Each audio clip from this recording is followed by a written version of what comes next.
Okay ဒီနေ့မှာကျွန်တော် key ရှင်းတဲ့ပတ်သက်ပြီးကျွန်တော်ရှင်းပြပေးပါမယ်နော်ကျွန်တော်အဲ့ key ရှင်းအောင်မသိခင်ကျွန်တော်အရင်ဆုံးအခြေခံနေတော့ basic နဲ့သင်ပြမှာဆိုရင်ပေါ့အရင်ဆုံး door ပဲပါပေါ့နော်အဲ့အရင်သိဖို့လိုရပေါ့နော်သိဖို့ဆိုကျွန်တော်အရင်ဆုံး A C D E F G A B C ဆိုတဲ့နှစ်ခဏလုံးရှိရပေါ့အဲ့ခဏလုံးမှာကျွန်တော်ထပ်ပြီးတော့အဲ့ခဏလုံးရဲ့ကြားမှာထပ်ပြီးတော့အဲ့ share net flat ဆိုတာရှိတယ်ပေါ့ဒီတော့စုစုပေါင်းအခြေခံတော့ခဏလုံးပဲရှိရပေါ့do re mi fa sol la ဒါပေမဲ့အဲ့ကြားမှာအဲ့ shape တို့ flat တို့ဆိုတဲ့တစ်ခုရှိရပါကျွန်တော်ဒီပုံပို့ထားရပါတော့အဲ့ပုံမှာပြပါမယ်ကျွန်တော်ဒီ C နဲ့ D ကြားမှာဆိုရင်နောက်တစ်လုံးရှိမယ် D နဲ့ E ကြားမှာတစ်လုံးရှိမယ်ပြီးတော့ E နဲ့ F ကြားမှာမရှိဘူးပြီးတော့ F နဲ့ G ကြားမှာနောက်တစ်လုံး space တစ်ခုရှိမယ်ပေါ့နော်ပြီးတော့ G နဲ့ A ကြားမှာတစ်ခုရှိမယ် A နဲ့ B ကြားမှာတစ်ခုရှိမယ်ပြီးတော့ B နဲ့ C ကြားမှာမရှိဘူးပေါ့အဲ့လိုမျိုးတော့မှာပေါ့နော်P နံပါတ်ဆိုပြီးသိတာရယ်P နံပါတ်ဆိုရင်အမေအောင်နှစ်ခုအမေအောင် black ကနှစ်ခုပေါ့ပြီးတော့နောက်မှာ3ခုအဲ့လိုမျိုးနှစ်ခု3ခုဆိုတော့မှတ်ထားမှာဘယ်လိုမှတ်ထားမလဲဆိုရင်C နဲ့ D E နဲ့ F ကြားမှာမရှိဘူး B နဲ့ C ကြားမှာမရှိဘူးအဲ့နှစ်ခုသိထားရပြီပေါ့ဒီနေ့နှစ်ခုကြားမှာကျန်တဲ့ဟာကြားမှာဆိုရင် shape of flat တစ်ခုရှိရပေါ့နော်ကျွန်တော်အဲ့ကြားမှာရှိရကောင်ကိုမျိုးခေါ်ရရပါပေါ့နော်ပထမတစ်မျိုးရှင်းနေခေါ်မယ်ဆိုရင်နောက်ရှိရကောင်ကြည့်ပြီးခေါ်ရမယ်ပေါ့ဥပမာ C ကိုကြည့်မယ်ဆိုရင်C ရဲ့ရှိရကောင်ကို C ကြားမှာရှိရကောင်ကိုဆိုရင် C shape လို့ခေါ်ရပေါ့ပြီးတော့ကိုက B ဒီလို B ပုံစံနဲ့ဆိုရင်အဲ့ဒါ flat လို့ခေါ်ရပေါ့ flat ဆိုတာကဒီနောက်ကိုကြည့်ရပါတော့ပြောင်းမယ်အလေးမဲ့မယ်ဆိုရင် share ဆိုရင်ရှေ့ကိုတစ်ခွက်တွန်းမယ် flat ဆိုရင်နောက်ကိုတစ်ခွက်ဆုံးမယ်ပေါ့နော်အဲ့လိုမျိုးကိုက share နဲ့ခေါ်မယ်ဆိုရင်ရှေ့အကောင်ကြည့်ရမယ်ကိုကျွန်တော်ပြထားမှာ C အကောင် C ဆိုရင် C ဆိုရင်C နဲ့ D ကြားမှာရှေ့အကောင်က C share or ကိုက D flat နဲ့ခေါ်မယ်ဆိုရင်နောက်အကောင်ကြည့်ရမယ် D ဆိုရင် D flat အဲ့လိုအဲ့ကြားအကောင်ကိုခေါ်ရတဲ့မျိုးရတယ်ပေါ့နော် C share လို့ခေါ်လို့ရတယ် D flat လို့ခေါ်လို့ရတယ်ပေါ့နော်Okay ဒီနေ့ E ကြားမှာဆိုရင်လည်းကျွန်တော် share နဲ့ခေါ်မယ်ဆိုရင် share နဲ့ခေါ်မယ်ဆိုရင် share အကောင်ကြည့်ရမယ် D share flat နဲ့ခေါ်မယ်ဆိုရင်နောက်အကောင်ကြည့်ရမယ် E flat ပေါ့နော်ပြောလို့ဆိုရင် D share နဲ့ E flat နဲ့အတူတူပဲအဲ့လိုမျိုးပဲတော့တာပေါ့နော်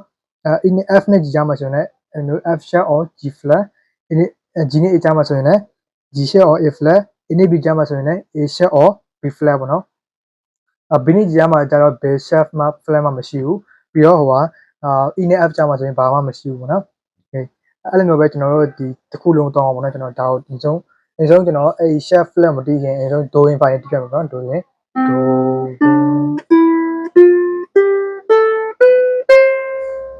okay အဲ့တော့ကျွန်တော်တစ်ခုချင်းတင်မယ်ပေါ့ C က C ပေါ့ C share ဆိုရင်ဒါ C share D share E ပြီးတော့ F လာမယ် F share D share A share D share မရှိတော့ဘူး C တော့ကျွန်တော်အဲ့ဒါကို pattern နဲ့မှတ်မယ်ဆိုရင် pattern မှာဆိုရင်2 2 1 2 2 2 1ဆိုတော့ထည့်လို့ရရပါတော့2 2 1ဆိုတာကဟိုမှာချင်းနေဒီကြားမှာဆိုရင်2ကွာ2 2ဟိုပြီးတော့1 EF ကြားမှာတစ်ခုပဲ1ပြီးတော့2 2 2ဒီပြီး business ကြားမှာ1အဲ့လိုမျိုး2 2 1 2 2 1ဆိုတော့ထည့်လို့ရတယ်ကွာဒါကြကိုကရုပ်တဲ့အဲ့ဒါအလေးဆုံးနေပေါ့နော်တူတူကျွန်တော်စနေပြမယ်နော်ဟိုပါ okay ကျွန်တော်တီးပြအောင်နော် okay 2ဆိုရင်အဆုံး C တီးမယ် C ဒါ C ပေါ့နော်ပြီးတော့2လာမယ်2ဆိုတော့1 2 2ဒါ2နောက်တစ်ခု2ဒါ E ပြီးတော့1ပြီးတော့2 2 2 1ပေါ့နော်ဒါအဲ့ဒီကျွန်တော်ခုနပြောတဲ့ pattern နဲ့ချအောင်ဒီလိုကိုလေးကိုကဒါ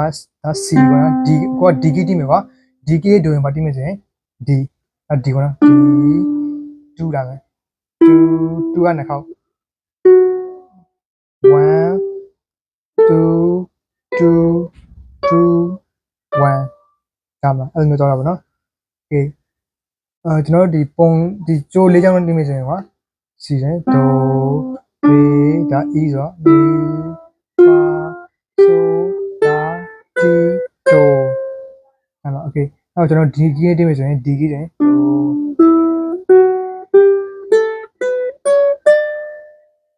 okay ဒါညာတော့တယ်okay ကျွန်တော်ပြထားတဲ့အဲ့ဒီတစ်ခုရှင်းတိုင်းမှာကျွန်တော်အဲ့ဒီ call ကျွန်တော်ပြထားတဲ့အဲ့ဒီ note တစ်လုံးရှင်းတိုင်းမှာဒိုဝင်ပါရှိရပါတော့ဒီလို C ဆိုရင်ကျွန်တော် C key ထဲမှာဒိုဝင်ပါရှိရပါ C key ဒိုဝင်ပါဆိုရင် C ကနေစမယ်ကွာဒီလို D key ဒိုဝင်ပါဆိုရင် D ကနေစမယ်ညမလားဒီလိုကျွန်တော်တို့ဒီ note တစ်လုံးရှင်းတိုင်းမှာသူ့ရဲ့ key ဆိုတာရှိရပါတော့okay ကျွန်တော်တို့ C key ဆိုရင်ကျွန်တော် A C key ထဲကဒိုဝင်ပါနဲ့ D က C key ထဲမှာဒိုဝင်ပါရှိမယ်ကွာ D key ဆိုရင်ကျွန်တော် D key လို့ပြောလိုက်မယ်ဆိုရင်အဲ့ဒီ D key ဒီမှာထုံးပါရှိမယ်ကျွန်တော် D key ဆိုရင်ဒီကနေစမယ်ဒီကနေစမယ်ကွာ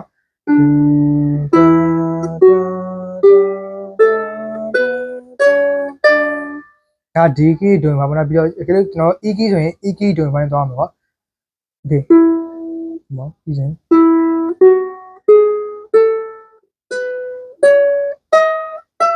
အဲ့တော့တစ်ခုမတူဘူးပေါ့နော်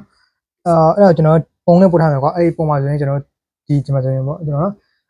ဒါကျွန်တော်တို့C ပြီးတော့ကျွန်တော်ဒီလို C sharp မဟုတ်ဒီ flat လာမှာပေါ့နော်ဒီလိုအဲ့ flat တွေ set တွေကြတော့တိတ်မကြည့်နေအောင်ဒီလို major ကိုပဲကြည့်အောင်ပေါ့နော် C D E F G A B အဲ့လိုပဲကြည့်အောင်ပေါ့နော် okay ဒီလိုကျွန်တော်D မှာဆိုရင်D ရဲ့ key မှာဆိုရင်D ပါရဲ့ E ပါမယ်ပြီးတော့ E ပြီးတော့ F မလာဘူး F ရှာလာမယ်ပေါ့နော်ကျွန်တော်အဲ့ဒီ pattern နဲ့တော့D E F sharp G A B C sharp ပေါ့နော်ကျွန်တော်ဒါကိုပြင်လို့ပြရင်ပို့ပြီးတော့သိတာမြင်မယ်ပေါ့နော်ဒီဒါမှသိမှမြင်ရဘူးဒီလိုမထားမှာကD key မှာဆိုရင်အချက်တစ်ခုပါမယ်ကွာပြီးတော့ G key မှာဆိုရင်အချက်တစ်ခုပါမယ် G key ကကျတော့အလွယ်ဆုံးပဲပေါ့နော်G key ရဲ့ F key ရဲ့အလွယ်ဆုံးပဲပေါ့နော် F key မှာလည်းဟိုဟာအချက်တစ်ခုပဲပါမယ်ကွာ flat တစ်ခုပါမယ်ပေါ့နော် B flat တစ်ခုပါမယ်G key မှာဆိုရင်လည်း F ချက်တစ်ခုပဲပါမယ်ပေါ့နော်D key မှာဆိုရင် F sharp နဲ့ C sharp တစ်ခုပါမယ်ကွာဒါတော့ကိုကမသိဘူးဆိုရင်လည်းကိုကပုံကိုကြည့်လိုက်ပေါ့နော်အဲ့ပုံကိုကြည့်ပြီးတော့ okay F D key မှာပါမလို့ဆိုရင် D ကနေစမယ်ပေါ့ D ပြီးတော့ F E လာမယ် D ပြီးတော့ E ဒါ E ပေါ့နော် E အတူတူပဲပြီးတော့ F ရှက်လာမယ်အဲ့ဆက်ပြီးတော့ F ပြီး G လာမယ်ပြီးတော့ A B C sharp D ပေါ့နော်ခုနကကျွန်တော်ပြောရမယ်ဆိုအဲ့အကုန်လုံးကတခုချင်းခြားတဲ့အကုန်လုံးကကျွန်တော်အဲ့221ဆိုပြန်နေတော့တာပေါ့နော် okay ဒါဆိုကျွန်တော်တို့ဒီ key ရှင်းနဲ့တော်လို့ရပြီ key ရှင်းနဲ့မှာဆိုရင်key ရှင်းနဲ့မှာဆိုရင်ကျွန်တော်တို့အဲ့နှုတ်ကခဏလုံးရှိရကွာ do re mi fa sol la ti ပေါ့နော် okay ကျွန်တော်တို့သုံးမဲ့အဲ့ C key ဆိုရင်ကျွန်တော်တို့ C key တွေကအဲ့ do re mi fa sol la ti ခဏလုံးကိုကြည့်ရမယ်ကျွန်တော်တို့တီးမဲ့ key က D ဆိုရင် D key တွေက do re mi fa sol la ti အဲ့ခဏလုံးကိုကြည့်ရမယ်ပေါ့နော်ကျွန်တော်အခုပုံပို့ထားမယ်အဲ့ပုံထဲမှာပါမယ်ပေါ့နော်ဒီလိုအဲ့ family key family pattern ကပါလို့ဆိုရင် major minor major minor နောက်တစ်ခုက diminished degree လို့ခေါ်တာပေါ့နော်အဲ့ဒီခုကကြောက်ဒါကကျွန်တော်တို့အဲ့ C key နဲ့ပါတဲ့ဟာကျွန်တော် C key နဲ့ပဲရှင်းရမယ်နော်အများကြီးကျွန်တော်ဟာကိုယ့်အကိုပဲကြည့်လိုက်တော့အများကြီးရှုံနေမှာဆိုလို့ကျွန်တော် C key မှာဆိုရင် C D E F G A B ဆိုတော့ရှိရကွာ C ကနံပါတ်1 D နဲ့ E ကကြတော့ minor ဖြစ်သွားမယ် D minor ဖြစ်သွားမယ် F ကကြတော့ major F G G major A minor ပြီးတော့ B diminished လို့ခေါ်တယ်ပေါ့နော်နောက်ဆုံးကဟာခဏကကြတိတ်မတုံးဘူးတချင်းနဲ့မတိတ်မတုံးဘူးပေါ့နော်အဓိကအဲ့ခဏလို့ခုပေါ့နော် D key မှာဆိုရင်လည်းD key မှာဆိုရင်လည်း D ပါမယ် D မှာကျွန်တော်ပြထားတဲ့ဟာပေါ့နော်ကျွန်တော်ခုနကပို့ထားတဲ့ဟာမှာ D E F sharp G A B C sharp ပေါ့နော်အဲ့ခဏကိုပဲကျွန်တော်တို့က pattern ပေါ့နော်ကျွန်တော်တို့ဒီ key family pattern ပြောင်းရတဲ့ pattern ဆိုရင် major minor minor major major minor diminish ပေါ့နော်ဒါဆိုရင်D က D major ဖြစ်သွားမယ်ပြီးတော့ E minor F sharp minor G A B minor C sharp minor ဖြစ်သွားမှာပေါ့နော်မပြောအနေနဲ့ညနေနေလဲဟို sorry ပေါ့နော်ဒီကျွန်တော်အဲ့မှာ core progression ဆိုတာရှိရပေါ့နော်ကျွန်တော်အဲ့ pattern ကိုကျွန်တော်ပြောထားတဲ့အဲ့ key family pattern ကိုသုံးဖို့ဆိုရင်မမြင်ဘူးလိမ့်မယ်ပေါ့ဟိုဟာ C A minor F G တို့အဲ့လိုမျိုး face တူထားတဲ့ pattern တွေရှိရပေါ့နော်ဟိုဟာ B minor G D A တို့အဲ့ဒါကြတော့သူက pattern ကိုရှိရပေါ့အဲ့ဒါ pattern ကကြတော့1 4 6 5ဆိုတဲ့ pattern မျိုးရှိရဟိုမှာ1 5 6 4 2 5 1အဲ့လိုမျိုး pattern မျိုးရှိရပေါ့နော်ဟိုကျွန်တော်တခုအစင်မပြရပါဘူးအဲ့ဒါကြလို့ဆိုရင်1 5 6 4ဆိုတဲ့ pattern နဲ့ပြရမှာပေါ့နော်အဲ့ pattern ကဆို C ရဲ့ G ရဲ့ A minor ရဲ့ F ရဲ့ဒါကကျွန်တော် C key မှာပါတဲ့ဟာ C key မှာဆိုရင်အဲ့ဟာနဲ့ပြည့်တဲ့တခြင်းရှိရကွာ C G A minor F အဲ့ဒါကိုကျွန်တော်က D key ပြမယ်ဆိုရင်D ပြမယ်ဆိုရင်အဲ့ D ရဲ့ကျွန်တော်အခု before ထားတဲ့ပုံမှာ D ရဲ့ key family လို့ကြည့်လိုက်ကွာC အောက်မှာ D key ပြမယ်ဆိုရင် C အောက်က D ကိုကြည့်လိုက်ကွာ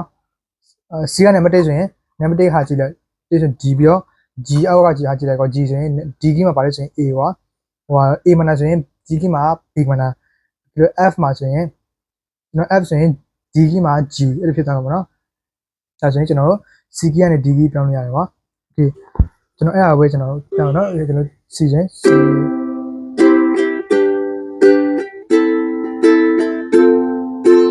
ဒါ C ကင်းတရားကွာဒီလိုကျွန်တော် D key မှမယ်ကွာ C D key ဆိုရင် D နဲ့စမယ် D A ဒီမှာ G ဒါ D key မှာကျွန်တော် E key ပြောင်းမယ်ကွာအဲ့ဒါကြာ E key လေးပြောင်းလို့ရ F key လေးပြောင်းလို့ရပါဘောနော် F key ပြောင်းမယ်ဆိုရင်အဲ့ဒီကျွန်တော် ဒီလို original က C key တည်းကွာ okay C G A မနာ F ကိုပဲကြည့်ပါနော်အဲ့ C အောက်က F ကိုကြည့်လိုက်ကွာ C အောက်က F အဲ့ကျွန်တော်ပို့ပြထားတဲ့ပုံထဲမှာပဲကျွန်တော်ကြည့်လိုက်ကွာဒါအလေးဆုံးလေးလိုက်ပါအဲ့ C အောက်ကကြည့်လိုက် C ကို name 1ဆိုရင်1ကဘာလို့ဆိုရင် F ပြီးတော့ G ကဘာလို့ဆိုရင် F key မှာဆိုရင် C ဖြစ်သွားမှာကွာ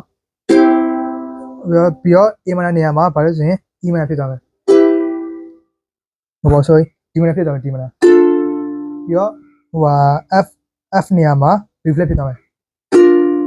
ဒါပါဒီလိုအဲ့ဒီမျိုးပြောင်းလို့ရရပါတော့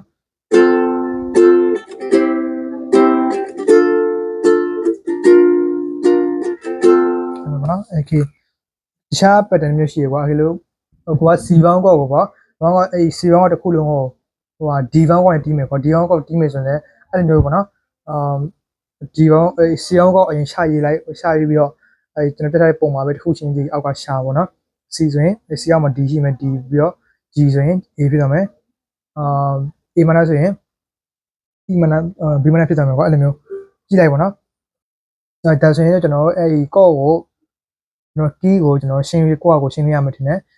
ပြီးတော့ကျွန်တော်တရှင်းတစ်ပုတ်ကိုတီးမယ်ပေါ့နော်တရှင်းတစ်ပုတ်ကိုတီးမယ်ဆိုရင်ကျွန်တော်ကော့အရင်ရှာလိုက်အဲ့ဒီကော့မှာကျွန်တော်ပြီးတော့ဥပမာကတရှင်းက G key ကွာ G key ဆိုရင်ကျွန်တော်အဲ့ G key မှာပါတဲ့ note တွေရှင်းပေါ့နော်အဲ့ကော့တွေရှိမယ်အဲ့ကော့ကိုပြီးတော့ကော့ D key နဲ့ပြောင်းလို့ရှိမယ်ဆိုရင်ကျွန်တော်ပြထားတဲ့အဲ့ပုံထဲမှာ G ဆိုရင်အဲ့ G က number 1ဆိုရင် D 1ကိုရှာကြည့်လိုက်1ကဆိုရင် D key မှာဆိုရင် D က number 1ပေါ့ပြီးတော့ G ပြီးတော့E မနာဆိုရင် D key မှာဆိုရင် F ရှင်းပါလားအဲ့လိုမျိုးဖြစ်နေတယ်မှာG မှာ C ဆိုရင် D key မှာဆိုရင် B ဘာလို့မသိမေးတော့ကျွန်တော်ဒီမှာဆိုရင် G ပေါ့နော်ကျွန်တော်လည်းအလွတ်မရဘူးကွာအဲ့လိုမျိုးကျွန်တော်အဓိကတောင်းတဲ့ဟာအဓိကကောအဲ့ C key ရယ် G key ရယ်ပေါ့နော်အဲ့အဓိက D key ရယ်ပေါ့နော်လွယ်တဲ့ဟာအဲ့လိုမျိုးအဲ့ဒါတွေကိုကိုကကြည့်ထားမယ်ဆိုရင်ကိုကနောက်ပိုင်းကျကဘောသုံးပြီးတော့တီးလို့ရတယ်ကွာ